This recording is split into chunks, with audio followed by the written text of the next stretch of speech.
have one from our team. Yep. Okay. I'll talk to you about that. Okay, sounds good.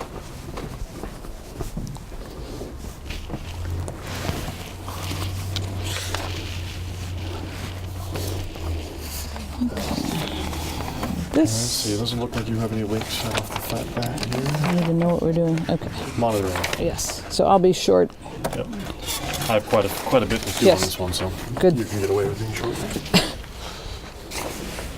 Get some more water.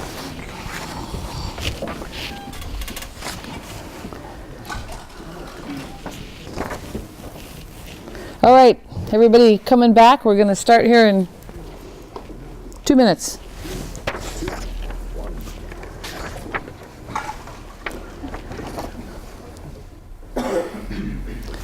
Brent, can you hear? Are my volume on?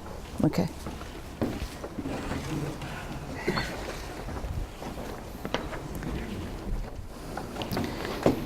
Any very short questions, or did we get around to everybody and everybody got a chance to practice? And yes? I didn't get it all done, but Well, we'll have more opportunities. Today is sort of a balance of sessions where there's no tools really to learn, like this morning, and some new tools. So you should have time to practice.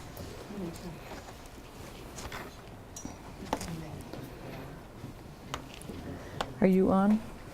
I believe I am.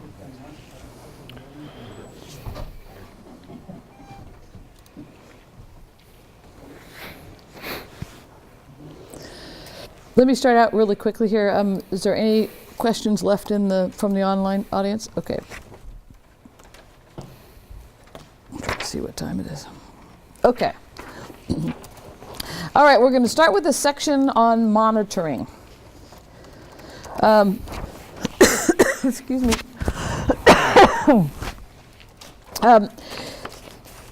If you, as we tell everyone, if you do nothing else, listen. That's sort of dragging your toe in the water. That's standing on the bank and looking in and taking a look at that river flowing by.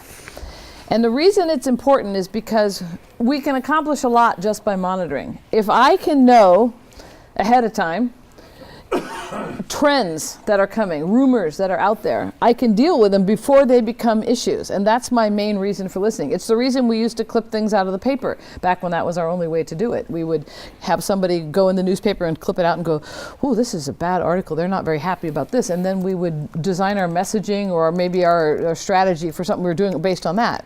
And the only problem with that, but we didn't have any other way except our trap lines and our community meetings, but on a daily basis, is that it was filtered by the media. It depended who the media interviewed. It may not actually be a trend. It depended who they talked to. So it's better now because we can, as I've told you before, listen over the backyard fence. I can sort of listen to my neighbors chatting amongst themselves. And I can identify where I see trends or things happening. One common in fire that happens often in fire is when there is a rumor when an area is evacuated that yellow shirts are in the neighborhood looting houses. It happens pretty routinely. They think that because there's an evacuated area that people are getting yellow jackets, yellow shirts, and they're going in the neighborhood posing as firefighters and they're robbing houses. When I start to see that happen, I would warn you, your first thing is don't assume it's not true. It's very important you don't assume it's not true. But that you start the process of checking it out and vetting it. And the only way that I know about that is because I'm watching and I'm looking for those kind of trends to happen. I'm seeing what people are talking about. I'll tell you one time we used it in Sisters, Oregon on a fire. There was a gentleman out in a town just outside of town called Camp Sherman. And I had this group, we'll talk about later, this virtual support team that was monitoring, and they brought to my attention, they said, you might want to check out this blog. And I went to the blog, which, you know, I'm monitoring news media and a million things, and I miss things. They bring to my attention this blog, and the guy, I went to it, and on his blog page, just like you built, he's posting pictures of the camp trucks and the fire. It says fire camp right on the side of these big semi-trucks, driving around through the woods. And he says, these are the camp trucks headed to the so-and-so fire. It was our catering trucks. It was the kitchen coming. And he said, first, they're driving over antique old bridges that we don't even allow our vehicles to drive over because we're trying to preserve them and they'll break down. And if they're lost in the woods here, they're driving all over the woods, they don't know where camp is. How are they going to put out the fire? Okay, it's not a huge issue yet, but this is the kind of thing that could become something. I mean, if people start saying, yeah, you know, it could be something. So by knowing about it and by having it brought to my attention, I asked our liaison officer to go out. His name was on the blog. We went to the general, it's a small town, went to the general store. Where can we find, you know, Joe or whatever his name was? And we contacted him on the blog and we said, could we meet with you? And we met with him out there, said our logistics and our liaison went and said, show us the bridges. We ensured whether there was or wasn't damage going on the bridges and that we would take care of it if there was some kind. He was very grateful. Every post after that on the blog was positive. They came right out, they dealt with it. If I hadn't known, if I hadn't seen it, and that's what monitoring will do for you. You need to pay attention to what's going on before it becomes an issue. And you know, I'll give you an instance. Doing it well, this is a sort of a double negative. Doing it well means nothing happens. That makes sense? Well, you have a public meeting. I was at a public meeting and the IC afterwards said, well, what do we need you for? And nobody was mad about anything at the meeting. And I'm like, do you know how much time we spent in the last week ensuring that nothing happened here? We listened, we talked to people, we dealt with issues, we got it taken care of before the public meeting. So at the meeting, nothing happened. Hard to prove a negative, hard to prove that what didn't happen was a result of something that did happen, but that's the job. If you do the monitoring job right and you stay on top of the issues, that's why it's so critical. And if that's the only thing you do with social media, that is of value. And for some people who have issues with their agency allowing them, sometimes that's all you can do. But if you do that well, it's extremely valuable. I think we've addressed most of the other things. There are some things about monitoring and seeing stuff. You want to respond. You need to think about your voice, the voice. Do you want to speak, as you know, Nathan was switching between accounts. Do you want to speak as the agency? Do you want to speak as a private citizen? Do you want to? Here's another big one. Do you retweet? When you find something and you monitor for something, should you retweet it? You have to come up with your own position on it. I'll tell you my position. My position is, I don't retweet unless it's from an official agency, like the Red Cross. I will retweet the Red Cross. I will retweet FEMA's disaster declaration, if there is one, that takes people to the page where they sign up for claims. I will tweet the Sheriff's Department evacuations.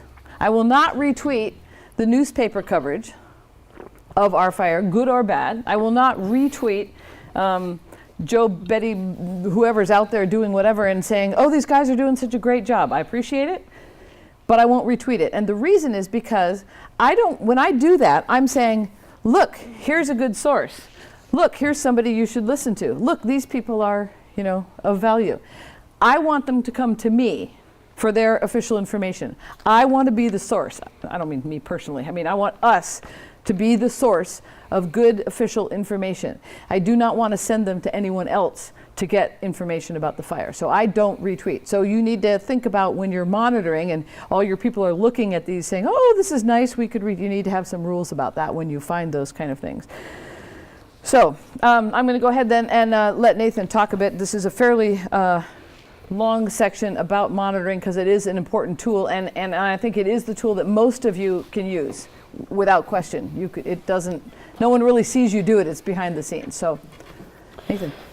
Okay, so we're going to jump into some learning how to do a little bit of monitoring, and this is monitoring to monitor the public so that you can understand what they're saying and how to engage with them. It's also monitoring to understand what your community partners and other agencies are doing so you can find their information to retweet it, to reshare it if you believe that's appropriate for your strategy.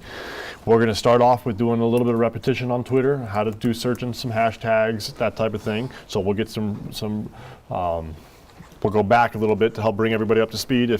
So that should be a good thing. We're going to, on Twitter, we'll look at how do you reply to messages? How do you favorite messages? It might not be appropriate for you to retweet a message, but you can send a nice little favorite notification to them to let them know that they saw your message or you saw their message. We'll take a look at advanced searches. We'll make sure that we can then learn a new tool called TweetDeck. With kind of Twitter's version of a power tool that allows you to have multiple streams up to do a lot of more high-powered, if you will, monitoring. So that'll be one of the new tools that we learn today. We will also, we've covered in the past how to find the exact links to Facebook, Twitter, and Blogger posts. I'm going to touch on that again because it's very important when it comes to monitoring. And then we will also teach you how to find the exact link to an Instagram post. And in order to do that, I'm going to have to teach you a couple new tools that are actually third-party applications where you can engage Instagram using other tools. And so you'll learn how to use a tool called Iconosquare and a tool called GramFeed. We'll take a look at, I'll show you a new tool called Klout. Klout is going to be a tool where you can kind of get an understanding of how influential somebody is on social media. And let's see, what else will we do today? We are going to take a look at real quick education on how you take a screenshot. Screenshots can be very important when you're monitoring because sometimes when you found something, that tweet or that post, it might disappear depending on whether it's a controversial subject or whatever else. So if you want to catch that so you can archive it for later, send it to the bosses or whatnot, but you want to make sure you know how to take a screenshot. So we'll do some brief training on that. Any questions before we dive in? As you might suspect, we are going to jump in to www.twitter.com. You're going to be dreaming about little blue birds in your sleep by the time this is done. And I promise I can type. Okay, so we're right here. Everybody knows how to get to your site. We're going to start searching. So let's search some hashtags. Yesterday we searched Iditarod, I-D-I-T-A, rod. So we're monitoring the Iditarod 2015. That's our task for right now. Let's monitor Iditarod. Let's see what people are saying. Got some nice pictures. Now I'm going to throw this out there. I'm going to be throwing a bunch of search terms and monitoring. You never know what shows up when you do this. So I apologize in advance if anything unsavory shows up. So just be aware, I didn't plan that. Hopefully with Iditarod, you're fairly safe. So you can see some fourth graders have been tracking the Iditarod this week. There's a nice message. Maybe you might want to send a PIO out to find out what's going on there. Maybe there's a story that you can engage in with that. Right now, I'm also looking to see, look, I got all these other hashtags people are talking about. Let's see. There's a Sweden-Alaska connection here. What's that connection? I want to pursue that some more. Let's go type in Alaska and Sweden and see if anything else pops up.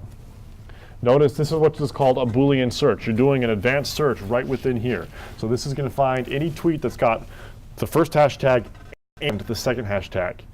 It's a little tricky, so you'll want to do some practice on this because if you put and as lowercase, it's going to look for the whole phrase. We want two terms. Looks like it's really only one person who's saying this, so this guy here must have some sort of a connection with Sweden. He's a Swedish musher. Yeah, Swedish musher. There you go. I can't understand any of this being said here, but or a musher, as you would say. Musher. Yes. So that's something else that you got to look at here. What's the language here? Can you understand this? How about this? View translation. Let's see if it does it. Gives me a translation. Need location for 31 asylum seekers whose who's not here. So what this is doing is it's going to Bing, and I'm using Google or Bing Translate to translate that. We use this quite a bit during Vail 2015 Alpine Ski Championships because there's so many different nationalities showing up, and obviously the translation may not be spot on, but if you use it, it may give you just enough to understand what that post is about and why they're posting on the tags that you're talking about. I was going to jump. Is my mic on? Okay. I was going to jump in here and say the reason this matters is because with social media, there are no national boundaries. I have people from France complaining about my fire and causing a problem in a community when they don't even live there. Yep. So there's no boundaries. So you have to be able to translate so that you know what, if there's stuff in other languages coming in, that's an international event. But even on a fire, we get international posting, and you may get it on yours, and they can still cause problems if they're doing it in their language and then people are translating or they switch to another language. Maybe we had it happen one time on a fire where there was a large population of, I'm trying to think, I think it was, it's the word Hmong, and of course I can't read it, but there was a big population in the community that was tweeting and talking with people outside the country that were doing the same thing. And the people outside the country were more upset and angry than the people in the country. But they were getting the local people, you should do this, and you know, so you do have to pay attention to things that are international that way. So there's just one example of something you might find as you're looking around. So you can just continue to follow through here, see what else people are talking about. I'm also looking to find out who is talking. So I can do that simply by looking at the usernames here. I can see who's being mentioned. Like here, I can see Kaiser Racing AK must be somebody that's in the race. Okay, good to know. You want to know who's involved. I can also come over here after I've done my search. You remember how I showed you were doing everything? I can come and look for people. And it's not giving me any people. No one is named Iditarod 2015. What if I change it up a little bit? There might be Iditarod. Let's change it up there.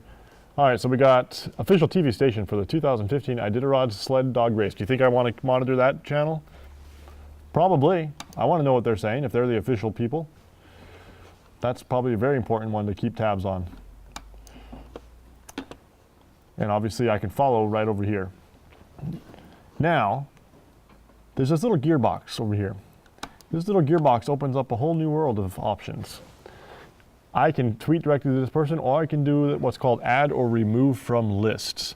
And that's where we're going to segue into now. What is a list and how do I use them? A list is a very powerful tool to help you organize what you're doing on Twitter. Let's take a look at my personal profile page here. Type in myself, here we go. Here's me. I am following 1,523 people. If those individuals or accounts tweeted once a day, it's impossible for me to keep up with that. There's no way that I can go to my home screen and keep up with all of this stuff. It's just not going to happen. So what do I need to do? I need to set up lists that help categorize what's going on. So I can come over here. I've set up 27 lists. We'll teach you how to set these up. And I've categorized them by whatever I'm doing that day. So once I was working up in Vail, so I had some Vail accounts, some Eagle County accounts. During exercises like this, training exercise, sometimes I will bring everybody who's in the room into one list. People who are amplifying messages on Twitter, I can bring into a list. Waldo Canyon Fire, I built a list, etc. Now scroll down here. Look at this. See these? This is my user image. I created all these lists. Come on down here. I did not create all these lists. I took advantage of the work somebody else already did, and I subscribed to their lists. That could be a huge time saver, especially if you're like a Nemo team and you're coming into an area, another area that somebody else has already done some work for you. They might have created some lists. You can just subscribe to their lists, and we'll show you how to do that. The person Iditarod is the Iditarod Trail Committee. So that's was just passed into from our online people. So Iditarod.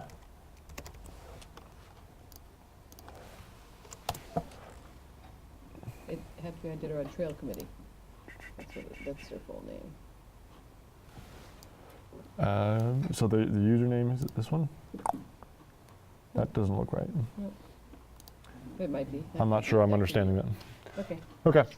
If that was the real person or whatnot, if this is you, just so you know, I don't think I've talked about this at all. If you don't ever set up a profile picture, this is what you look like. That's called an egg. You do not want to be an egg because it makes you look like a newbie. It makes you look like you don't know what you're doing.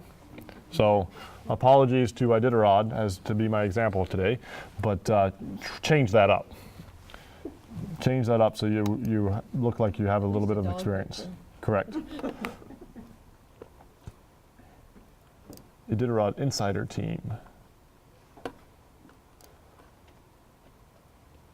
Okay, now I've completely lost my train of thought. All the wonderful dogs. Oh, we're going lists. Okay, so I want to start creating my own lists. I come over here to my profile, and I can hit lists right here, or I can go to view my profile. And there should be a little list icon here, but there isn't one. Why? Because I haven't set any lists up yet. So come back up here, go to lists. I'm not following any lists, nor am I a member of any lists. But I can come down here, excuse me, and hit create new list. I will say, let's call this list SMEM Training 15. And I'm going to say this is list of people who are tweeting to SMEM Training 15. I can make this public or private. Now there's an important distinction there.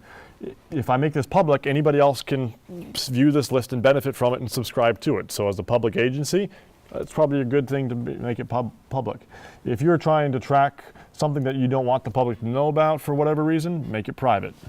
When you add somebody to a public list, they're going to get a notification that says, hey, you've just been added to fire experts type list. So the point to be made there is if you called this Maine fire troublemakers, and then you just added 5 people to it, they're going to get a notification that said, hey, these are the 5 troublemakers in Maine. So you want to be careful on how you do that.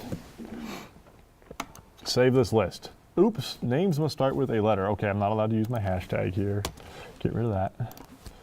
Okay, now it's going to say, I've started off my list here. You can see I've got no members and I've got no subscribers. So I can start adding people by name, but I'm lazy and I don't know everybody's username right now, so I'm not going to do it that way. I am going to go over to my search bar again. I've got my list already created, so it's stored away. I'm going to go back in and I'm going to type in SMEM Training, you guessed it, 15. Now I'm going to see all these wonderful, if I go to people, it's not going to, yeah, I don't want to do that. Everything. I'm going to go see the posts that people are posting. So there's a little bit of legwork that I have to do here. Here I can now see all of the posts that people have posted on this tag. Notice now that I also can see their usernames. I can click on them, get a little preview, go to this little magic gearbox. On that gearbox, I can hit add or remove from lists, and there's my list. Done. If I wanted to add this person to another list while I'm not in here, I can hit create a list, and I can create a whole new list right here. So you can have people in multiple lists. I'm not going to go ahead and do that just for demonstration purposes.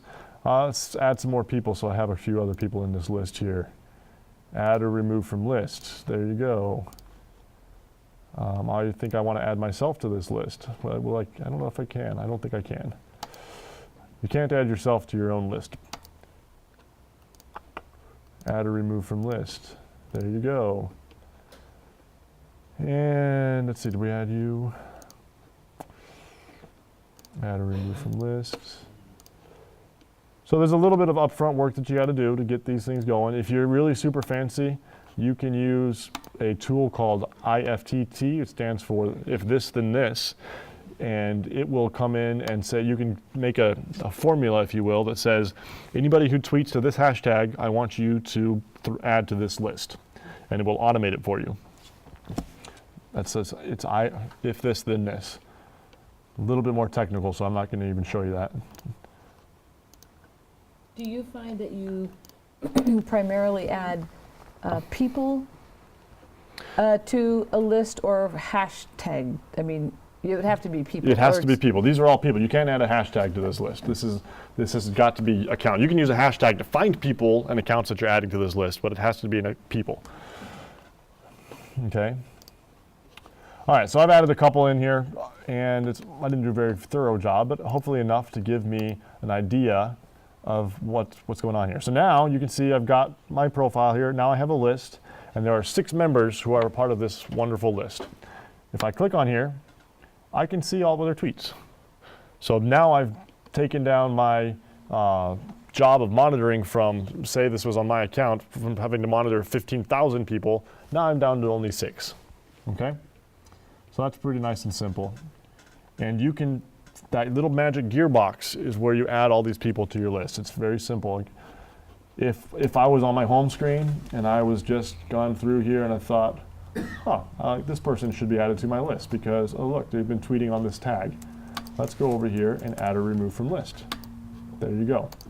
Another reason to use this is if you build lists of, say, you want to monitor media separately from others. You can build a list that's just the media that are covering your fire, and then you're watching them in a special list. And when you have TweetDeck, that dashboard, you can put all your lists in there. So it's different than a search, or looking at one person. It'll let you look at several people with a common something common to Yeah, them. so on an incident, I will primarily have a community list, a list of community members who are tweeting, a list of media, so media members who are tweeting, and a list of official agencies. The official agency list is really important because I can take that official agency list and send it out to the public and say, hey public, if you're looking for official information, not only do you want to follow us, but here are all of our local partners, our state partners, or other federal partners who are also sharing good information. If you're looking for official information on this incident, these are the 5 Twitter accounts that are sharing official information. That type of thing. Okay? So that's that. Now let's show you how to take advantage of somebody else's list. Do you have a question in the back of the room? You got the mic? I may have missed this, but so then when you have, say you have multiple lists, can you follow just that list? Is there some way just to say that you just want to follow that, one specific list because you're on a specific incident? Absolutely. So Okay. the question is, can you follow a specific one list? So this list is never going to show up independently in your home screen. What you have to do, what I just did, and come over here to your lists and click on it, and now you're seeing that list. Just that list. Right now, all I'm seeing is that list. Okay. Can you share that list? or do The you question have is, to can you do- share this list? Absolutely. You see this link up here?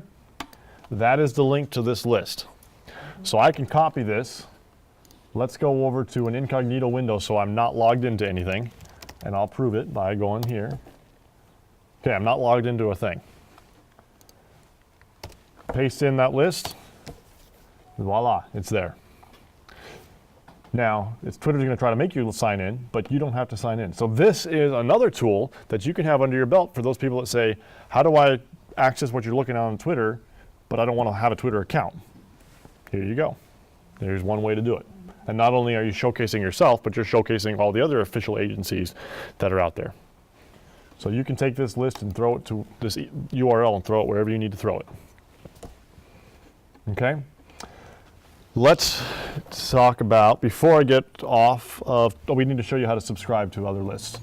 Let's say, just because I know for reference point, I know that Colorado already has some, so I'm going to go back to Colorado. I know that there are some good lists that CO Emergency has created. I've done some monitoring, done some research, I've done some homework before I showed up on scene, whatever it is, and I know they have lists. So I can see here they have 19 lists. I typed in their username, went to their address, they have 19 lists. I'm going to click on those lists. Notice I'm not even following them. I do not have to follow them to access their list. Okay, so let's see something that might be interesting to me. I want to follow, look, emergency services. They've got a lot of 246 members, so this looks like it's a pretty comprehensive list. It is a public list. I can subscribe to it by hitting subscribe. Now, when I come back to myself, go back over here to my lists, notice how it's right here. So not only do I have the list I created, but I have the list that CO Emergency created. Now I can't add anything to this list, I can't edit this list or do anything else to it other than view it.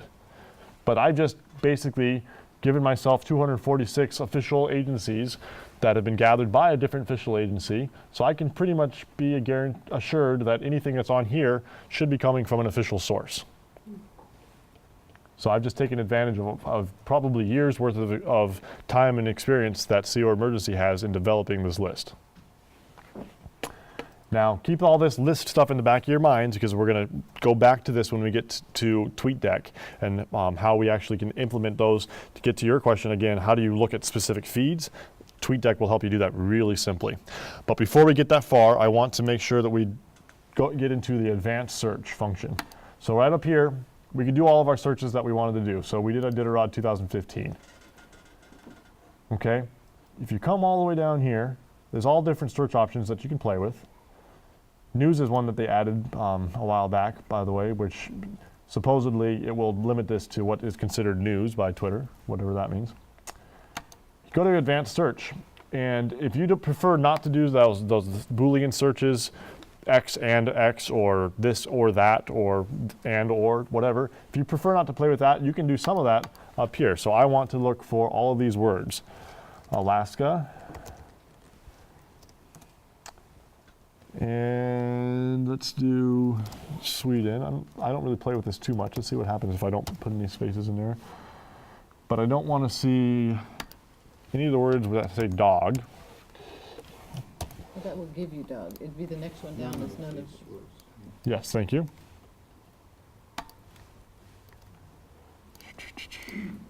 We're in any language, okay.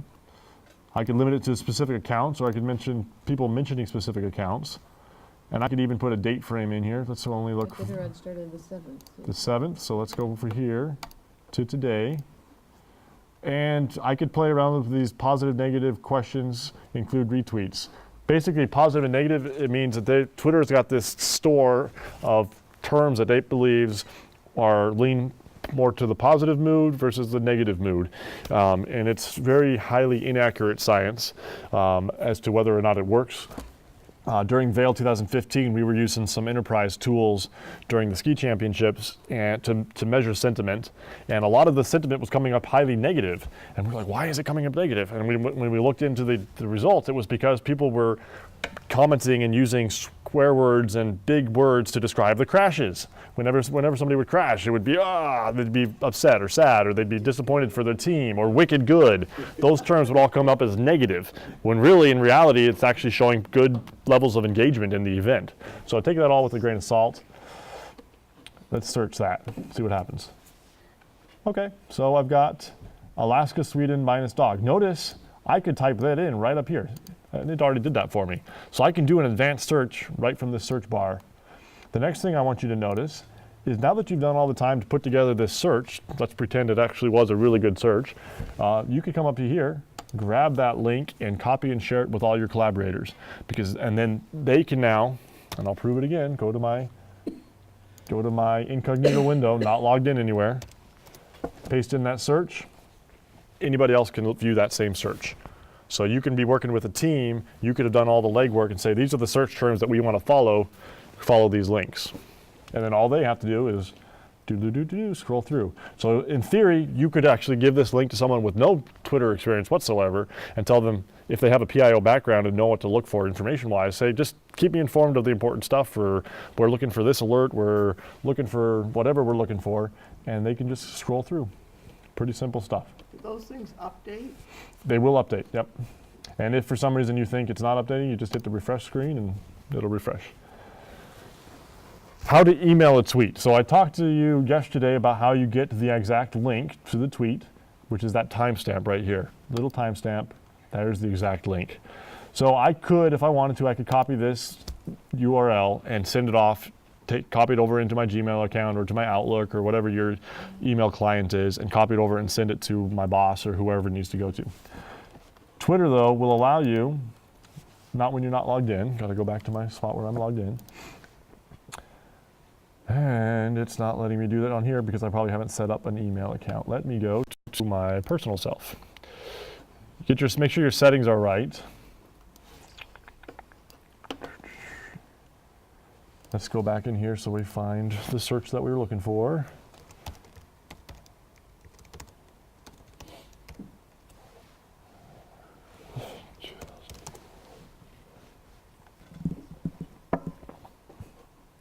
So I want to come down here. See, now I have shared via email. So something between the settings that I have set up on my personal account versus the settings that we set up in the training account are different. So in here I can share this via email. I hit that share via email, and all I have to do is come up in here and type in whatever it is.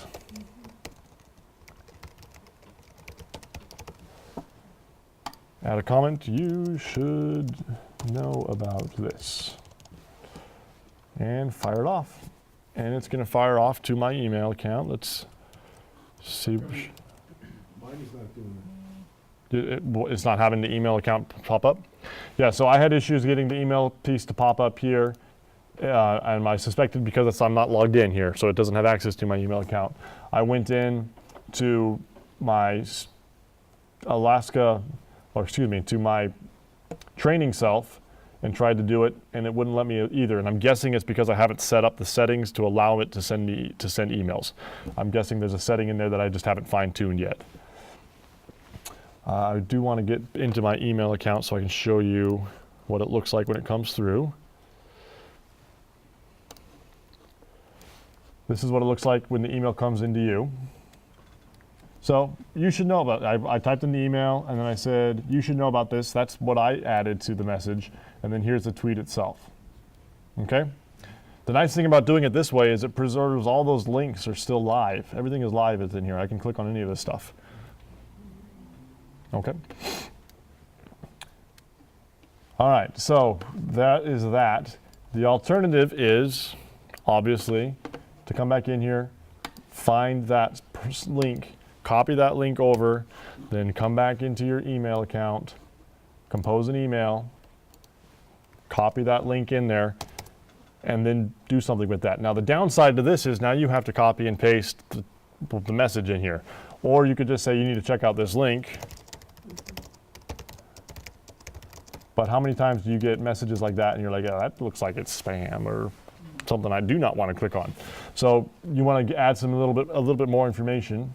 So you come over here and you copy off this text, go back over into your email client and type it in. So you can see how you're getting all sorts of messed up formatting. It's a lot easier to send it using the client that they have. Now, the one benefit of doing it this way though is you can now take a screenshot. So if this is something controversial that you're sending your boss because you think it might it's going to cause issues, well, if it's going to cause issues, it's likely that the individual might regret sending it or might get a little bit of heat for sending it. So maybe they're going to hit delete so that it gets off there. That's why you want to do a screenshot. On my computer, I hit function print screen. Actually, it's going to be function alt print screen since I have two screens up. Come on in here and paste that in. So now I have a screenshot that archives that no matter what happens to it. It's a good practice to take a screenshot whenever you can. So for today, when we get to the exercise portion of it, I'm going to want you to take a screenshot. Again, on my Windows computer, it's function alt print screen. And for your other computers, inside the cool links folder, there is a document on here on how to take screenshots. It's actually just a Google search, and if you scroll through here, you should find instructions on how to take a screenshot for whatever computer you have. It's typically you have a little print screen button somewhere near the top of your screen, and you can play with it. You can get fancier tools to take screenshots and then write all over them and do other things if you want. Snippet, I believe, is one of them. Yep. Okay, so we're going to have you do that. What you're going to do with that. Hello, there we go. So you're going to take that screenshot, and inside this Google Drive folder that we've shared with you before, let me bring that up. I'm asking you to slow down. Yes, I will try to slow down. Inside this Google Drive folder is a document called monitoring. I'm going to have you open up that monitoring document, and all I want you to do is after you've successfully taken that screenshot, I want you to paste it into here and then give some synopsis of what this is. So this is an example. Let's see if I can make that bigger for everyone to see.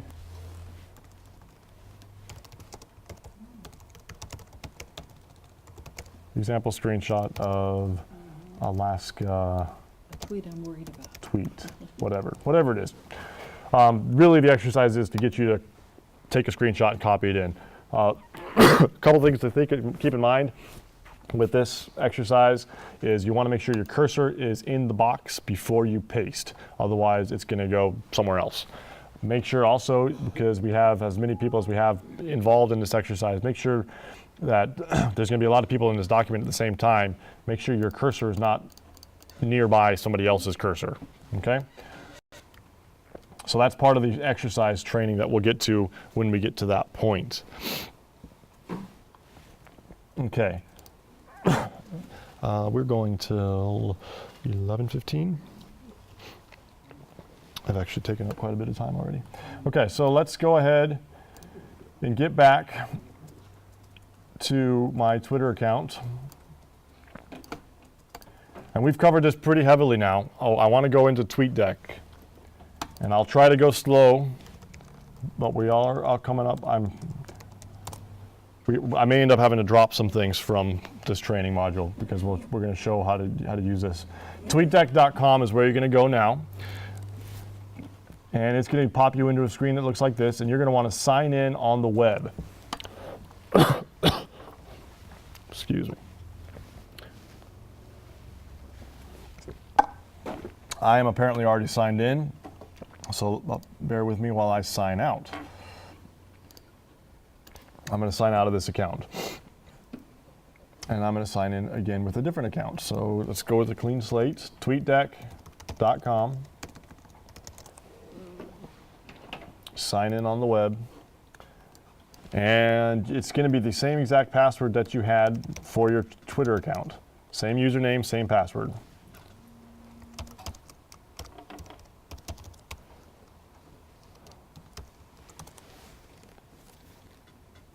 Give it a chance to think.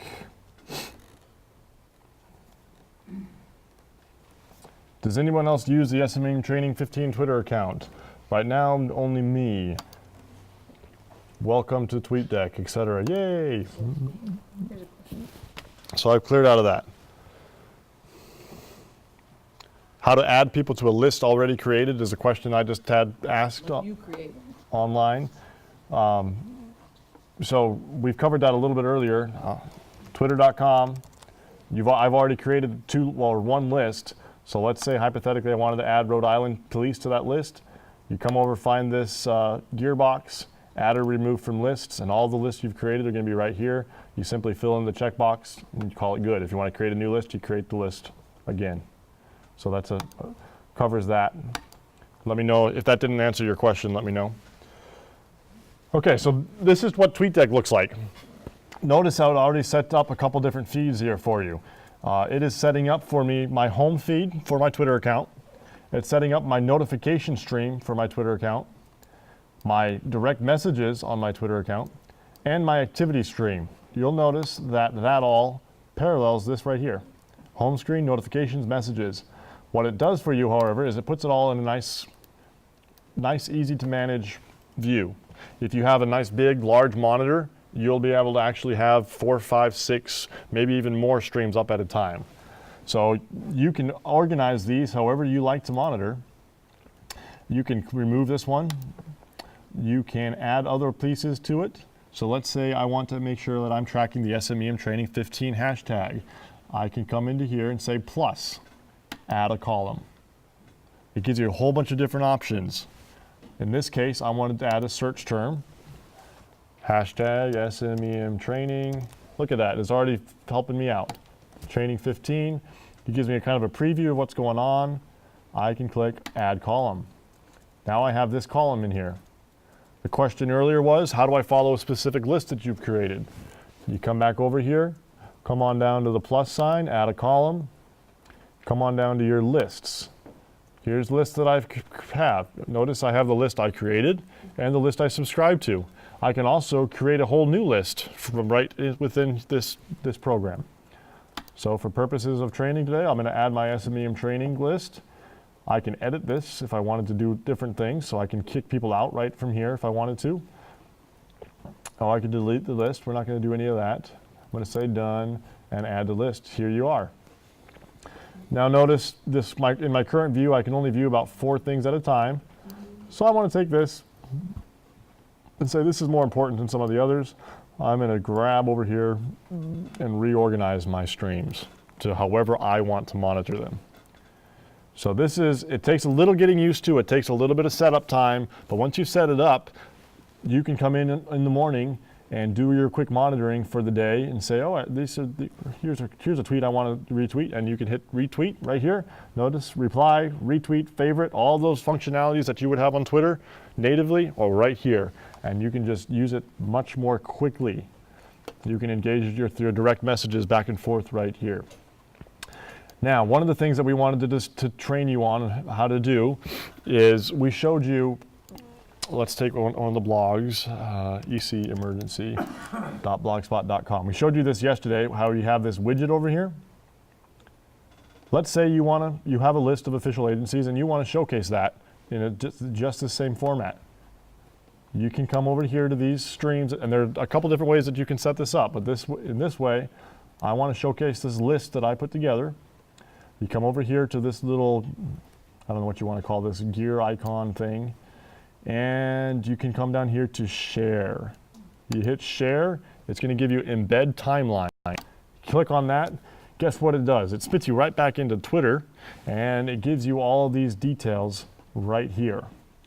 Now, I'm not going to play with this right now because I want to show you how to get to this another way. But wait, you could just say create widget. Or yeah, I mean, you could just hit right here, bam. And it'll give you the code you need. That's the code right there. Remember we talked about a widget that used HTML code? That's the code, drop it in, and it appears on the side of your blog. All right, so let's just run with that. Let's just take what without having to edit a thing, I'm going to take exactly what they put together, and now I'm going to run into my blog.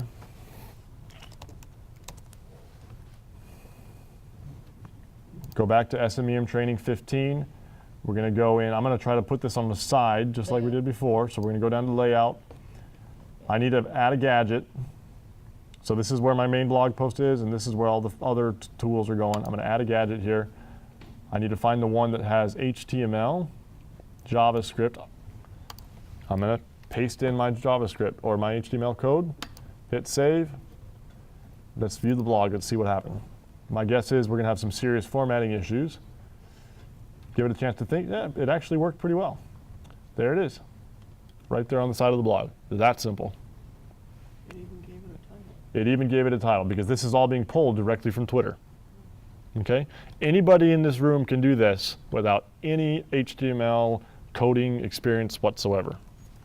If you decided you didn't like that for whatever reason, you come back to Twitter, wherever we were, and notice all these options here to change it. Change the colors, change the sizes, all that fun stuff. Let's say you didn't want that list, you wanted a different list. You can change that right there.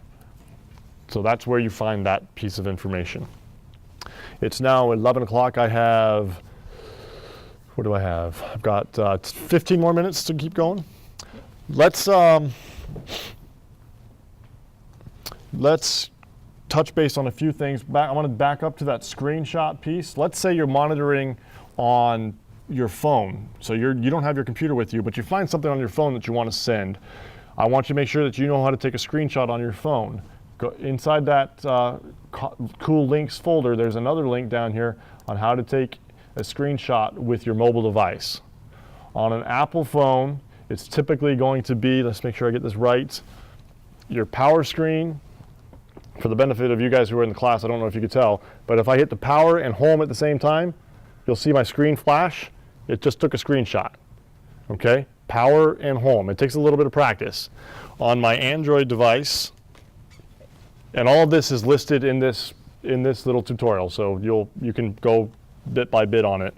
On this device, I would hit my home screen or my power button. This is an Android device. Power button, volume down. And it will take a screenshot for me. Okay, that takes some practice, and you'll find yourself turning your volume up and turning your volume down before you figure out how to get it right. But then you can go into your phone just like you would with any other image and share that via text, email, whatever it is. So there's a link in here to give you specific instructions on your phone on how to do that. Want to make sure I reference that before we move on.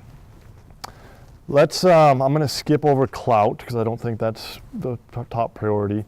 Let's take a look at, we brought up Instagram yesterday. I want to bring up at least one of the tools that you can use to monitor Instagram. Let's clear out some of this. So again, we talked about how if I go to Instagram.com, there's not much that I can actually do within Instagram. Nowhere in here am I seeing the ability to search for anything, okay? But I'm assigned to monitor for what's going on Instagram, and I don't have it on my phone or whatever it is. Here's a couple tools that you could use. One of them is called Iconosquare. Iconosquare.com. It's kind of hard to see, it's really black up here. But up here there's a search term bar. So I'm going to type in, same thing I typed in before, Iditarod. And let's see what shows up. Iditarod 2015 shows me no users, It's really hard to see, but it's searching for users and it's searching for hashtags. So there's no users called Iditarod 2015, but guess what? There's a hashtag. Click on that hashtag and now I'm in. Now I can see the photos that are being shared on Instagram. Here you go. So you can monitor Instagram right from here. Pretty nifty little tool that you can play with. If you wanted to engage, you could engage Instagram from right here. You can change up the format of how it looks, get a little bit more information. These are all specific tags, so if you're trying to figure out what other tags are people using on Instagram, here's the photo, here's the tags, view all, etc. I find it interesting, he was disqualified last night, this guy, because he had a device on him that was allowed two-way communications. He had an iPod Touch and you're not allowed to carry it with you. He was using it for music, but it didn't matter, it could get on Wi-Fi. Wow. Interesting.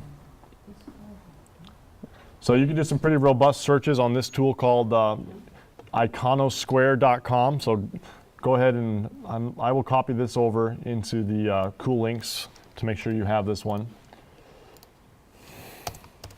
It may already be there, I'm not sure. I'm going to show you one other tool, and we're just showing this very briefly so that you can have an idea of things you can play with. This is a tool called gramfeed.com, where you have your search bar right up here.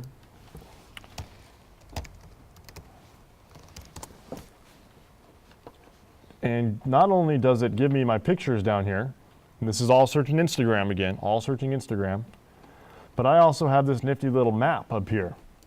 So we talked about how do you crowdsource information. This is a map that's putting Instagram posts on the map already for you. Follow these little heat maps and you can see what's being posted where. Let's see if I can zoom in here. So we got a picture up here. I'm not familiar with Fairbanks or any other place up here very much myself, but you can see these photos are geocoded to these locations. So on an incident, you might be coming to a source like this to look for pictures within your area. Yeah, I was going to add to that on an incident, we use information like this to in an area maybe where we're doing a burnout, to see what the public reaction is in a specific area, if there's stuff coming from one particular area that has a concern about what we're doing. Maybe we find a cluster in a neighborhood of people that are not happy, and if that's the case, we arrange to go meet with that community. Or so having them geotagged, geolocated can give you specific information about a specific group of people, assuming they have it turned on. You can choose to not geotag your tweets. So if they haven't, then we can't really tell where they are. We can still see tweets, but we can't see where they're actually located.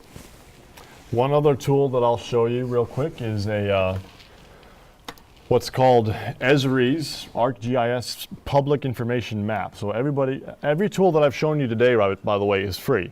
I haven't shown you a single thing that you have to pay for so far. And that's why we're focusing on some of these tools. This is called the Public Information Map. You guys can access it through this link right up here. And I believe that's already in your Cool Links folder or document. If it's not, I will make sure it is. And let's go ahead and zoom out and zoom in. We're in Maine, so let's go over here to zoom into where we are at. Somewhere, there we go, Portland. You got all these different layers that you can turn off and on over here. And for the sake of trying to make this a little simpler, I'm going to turn off some of these. Down and scroll at the very bottom, you can turn on layers of Instagram, Flickr, Twitter. Let's turn Twitter on by signing in.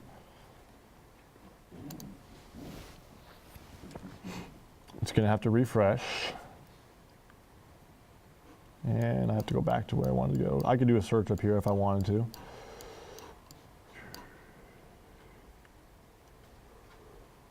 There we are.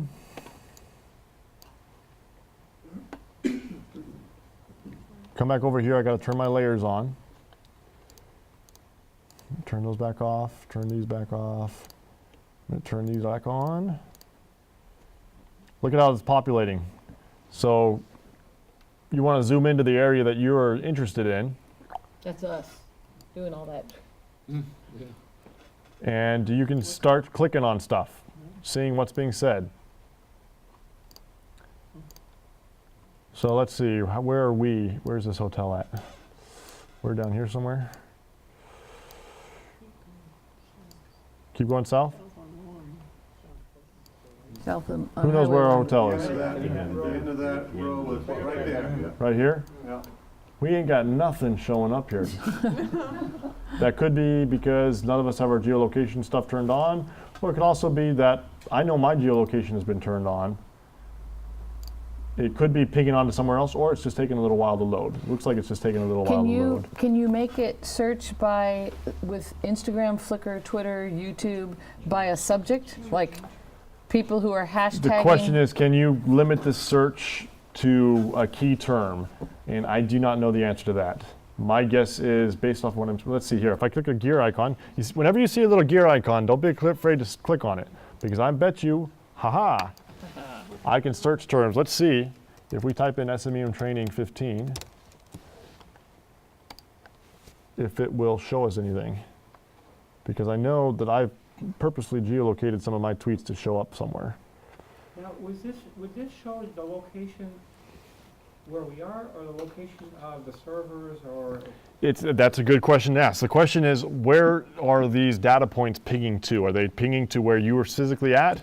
Or are they pinging to the satellite that your phone is jumping onto, the cell tower? And the answer is all of the above. I have been in Washington, D.C., and my phone has told me I am in Hawaii. And so I have checked in on an application called Swarm in Hawaii. So geolocation is only as good as the technology that's surrounding you, and as accurate as that is. It's not bringing up my Twitter post based off of that search term. Use tip operator, switch account, I'm not sure. Anyhow. So there appears to be some function that you can do with search terms. I just don't know how robust, because I haven't played with this too much. Yes? What's the time frame of these icons? Is this That's right another. now, or? That's another good question. On Instagram, it's allowing me to search for the past 1 to 7 days. So let's do the last 1 day. Flickr, it allows me to do all the way up to the past month. Twitter, it doesn't give you a time frame. And you can also activate YouTube. And if you wanted to, it has a webcam featured on here, so if there are any webcams in the area. Now this is all created by ArcGIS, which is an Esri product.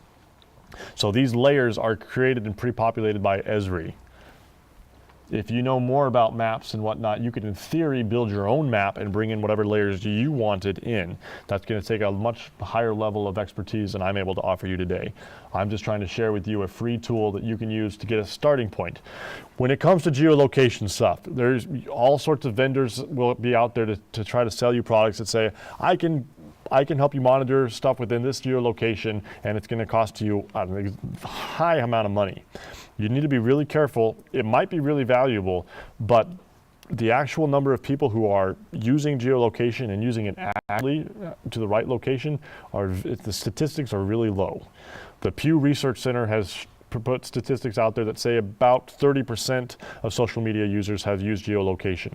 We had Lise Denise with CU do some analysis on the floods that happened in 2013, and she found that only 1 to 2% of all Twitter users actually used the geolocation. That's a pretty small function. So that is not to say ignore tools like this, because these are great ways to get started to monitoring, but you don't want to rely on this alone. We have 2 questions. Do you Yes. have to log on the ArcGIS? I have my mic on. The ArcGIS to see the pinging of Facebook, Twitter, etc. This is a public link that I did not have to log into anything to do, other than I had to log into my Twitter account to activate Twitter, but I still haven't seen any tweets show up yet. There's a tweet over here. Hey, look, it's from me. Hooray. So it's either having a hard time getting to tweets, or it's only finding tweets that I'm following. I'm not sure what the limitation is here, but you should see at least a few more tweets coming around here. Instagram, it's not surprising that I see a lot more Instagram posts. Instagram natively will tag your stuff, whereas Twitter, I don't know if the default is tagged. So that's where we ate last night, exactly. there should be some tags over here. I'm not sure why the tags aren't showing up over on this side. What's the second question? I thought it was true. I answered. Can you, if you click on an icon, you'll see the post. Yeah, if you click on any of these icons, you can get an idea of what's going on here and what people are saying. Okay? Again, this is kind of really whiz-bang, fancy smancy looking stuff, but it's also a lot of noise. Like, if you had a fire, 90% of this is not going to be related to your fire. I mean, if you're in a secluded area, maybe it will be. So you have to take these tools for what they're worth. Now, I am just about to end my time, but I wanted to show you some screenshots. I talked a little bit yesterday about the trending thing now is what's called anonymous apps, where people are sharing information anonymously. On Facebook, I come to you and I friend you so that you and I can share information back and forth. On Twitter, I follow you. On some of these anonymous apps, you're not following or liking anybody. You're simply sharing information based off of your location.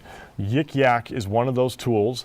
I spent some time this morning trying to put together some PG-13 screenshots for you, because not all the content on this platform are safe for work, should I say.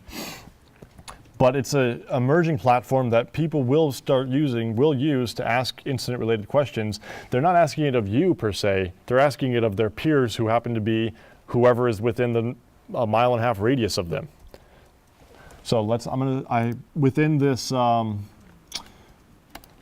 the shared drive folder, there should be a document. Where did I put it?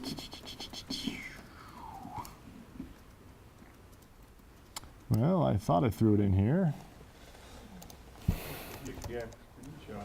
Where'd you see it? The bottom of my list. There we go. I just skipped over it. Thank you. So it should be at the very bottom, called Yik Yak Screenshots. So this is a mobile-based thing, so it has to be an app on your phone. If you download the app, you don't end up actually logging in to anything really. All it does is says, "Can I use your phone to start posting and whatnot?" Because you're not giving it a username, you're not giving an email address, you're simply allowing it to use the location of your phone. Okay, so when you first log in, it's going to look like that. Then it's going to say you're going to be able to see where you are. So it's all about where you are. You have to give it permission to where you're at. So right now I was here up in Maine, and I am able to see what people are posting, and I believe it is a 1.5 mile radius. I'm not positive on that. But here's some of the most recent stuff that people were posting. And you'll notice that a lot of the topics are much more youth related, about prom and high school and that type of thing. Quick tutorial, time frame here is when it was posted. Just like on Reddit, you can vote things up and vote things down. So you'll see that right now this is a positive vote of 3, and this is a positive vote of 8. If I had clicked on the hot screen here, then you would see those things that have been voted up a lot, those things that are really popular, would show up on top. And you can see there are replies. You can reply to these things, these posts. Here's another screenshot of things right around this area.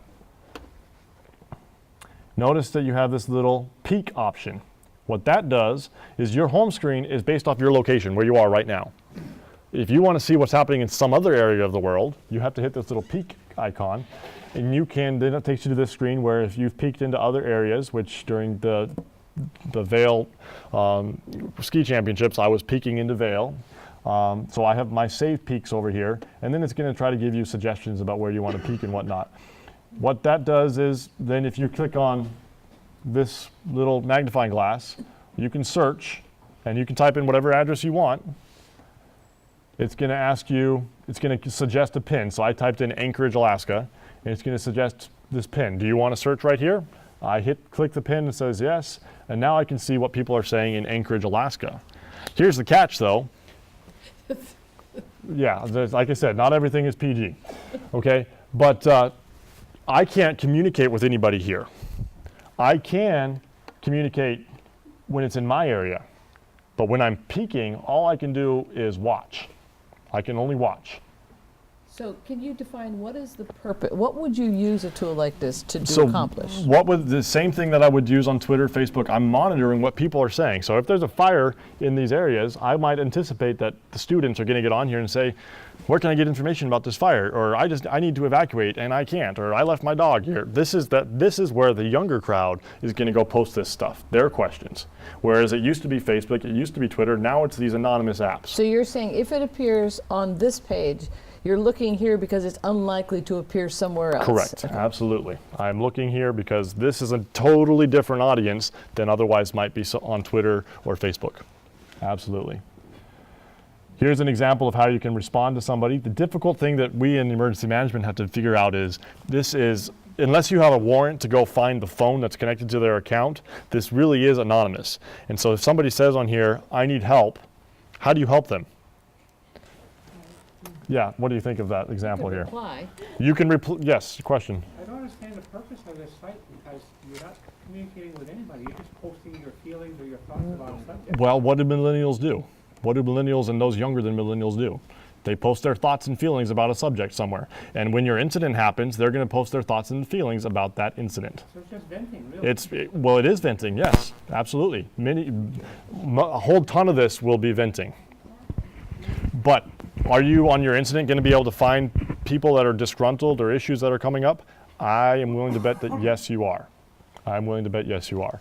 During the Vail Ski Championships, we found people who were doing law issues that were related to law enforcement and safety, drug deals, and that type of thing that we needed to pass on. Because people think it's anonymous. I can set up a drug deal right here but if you're watching it, you can catch that and potentially intervene. We also had people asking inane questions like, where do I go for the races tomorrow? You could jump in there and answer that question, that type of stuff. This is hosted by Verizon? This is hosted by Yik Yak. It's hosted by your phone. I mean, it's an app that you put on your phone. It could be on any phone, a Verizon, AT&T, or any other phone that you want. Okay? So I'm showing this to you not to say that you need to go out and get this account, but it needs to be something that's on your radar. In Colorado, we had a school that was shut down for 2 days because of a threat that was posted on Yik Yak.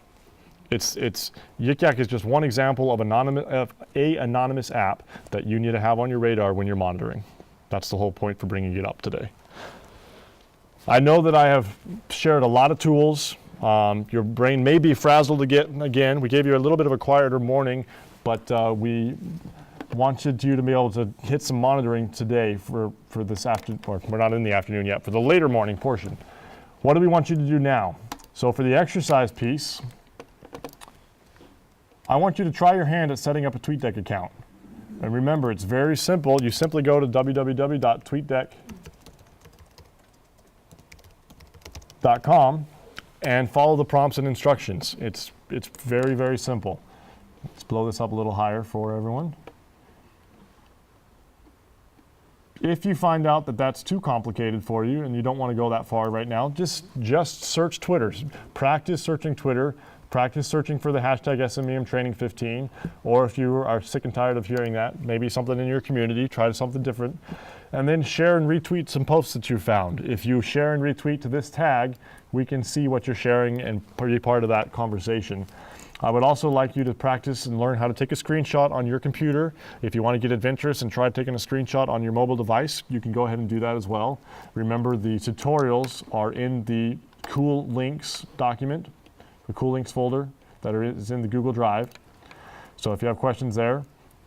And if you a final task, if you want to practice emailing a tweet like I showed you by going into the Twitter client, hitting the ... on the bottom of the tweet and emailing the tweet, you can email that tweet to the SMEM Training 15 Gmail account. And if you really want to be a superstar, make sure when you send the email, you're including a screenshot, URL, date, and timestamp. So don't be overwhelmed. Take it step by step by step, and you'll be good to go. We will now be taking practice time and break for lunch, and we will get back together promptly at 12:45 Eastern Time. During that time, if you have questions, please continue to send them to nemoteams@gmail.com. Ask your questions on the Ustream comment stream, and you can share your experience and questions with us on the hashtag SMEM Training 15. We will again be back at 12:45 Eastern Time.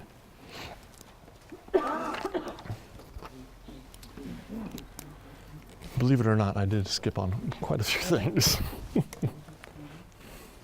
Any questions from the room?